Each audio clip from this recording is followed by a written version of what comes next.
Glydus. Hydraulic steering system installation video for single outboard, single cylinder, up to 175 horsepower. All right, before we begin the installation of your Glydus system, let's first make sure we have all the required tools ready.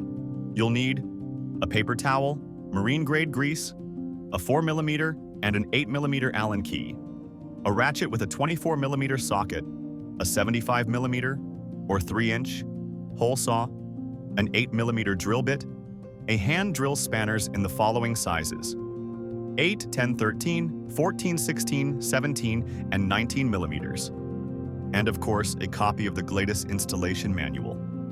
Once you've confirmed everything is in place, set up your workspace so it's clean, well-lit, and safe. This will make the installation process smooth and efficient. Front mount helm pump installation. Paste the helm mounting template onto the dashboard. Cut a 3-inch or 76mm hole for the helm, along with 4 8mm holes for the studs. Remove all washers, nuts, and dummy plugs from the mounting studs. Install the elbow fittings and orient them so the hydraulic hoses can run freely without obstruction. Torque the fittings to 18 foot-pounds or 24.5 Newton-meters. Now, place the helm into the dashboard with the oil filling port facing upward. Install the 4 nuts and washers onto the studs and torque them to 110 inch-pounds or 12.5 Newton-meters.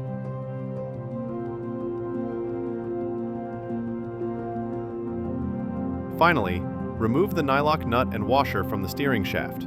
Lightly grease the shaft with marine-grade grease and install the steering wheel. Refit the washer and nylock nut and torque them to 115 inch-pounds or 13 Newton-meters. Insert the steering wheel cap. Front mount cylinder installation.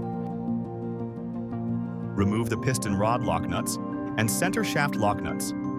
Disassemble the support bracket. Remove all spacers from the center shaft.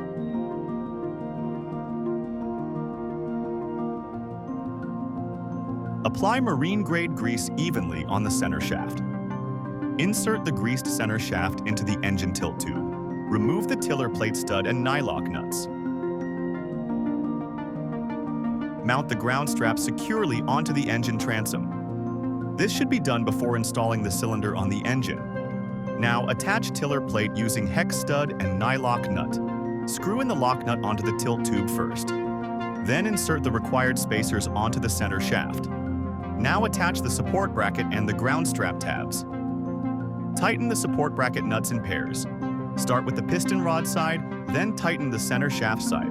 Rotate the lock nut in anti-clockwise direction and clamp it by tightening the bolt using an Allen key to remove any gap remaining between the spacers and tilt tube. Connect the middle ground strap tab to the grease nipple. Center aligning tubes can be removed. Test the fitment by manually pushing the engine in its full range of motion. Your Glydus cylinder is installed. Hose connection.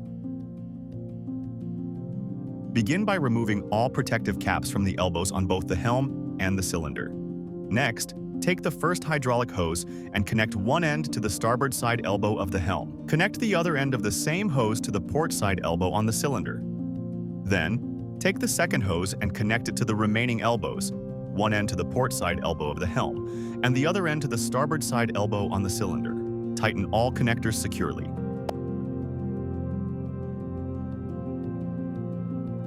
Oil filling and purging. This process requires 2 people to complete correctly. Unscrew the vented plug on the helm and replace it with the oil filling kit supplied with the helm. Attach the oil filling kit to the bottle. Remove the other cap to allow oil to flow into the helm. Next, remove the protective plugs from the air bleeders on the cylinder and connect the purging pipe and bottle supplied with the kit. Now, let's purge the system. Rotate the steering wheel toward the starboard side until the cylinder reaches its full end position. Open the port side air bleeder by half to 1 full turn. Continue rotating the steering wheel toward starboard until no air bubbles are visible coming out of the bleeder. Once the flow is clear, close the air bleeder. Open the starboard side air bleeder by half to 1 full turn. Now, rotate the steering wheel toward the port side until the cylinder reaches its opposite end position. Continue rotating the wheel toward port, again watching for bubbles in the bleeder pipe. When the air is fully purged, close the air bleeder. Finally, reinstall the protective caps on both air bleeders. Glydus, steering the waves with confidence. Explore more at glydus.com.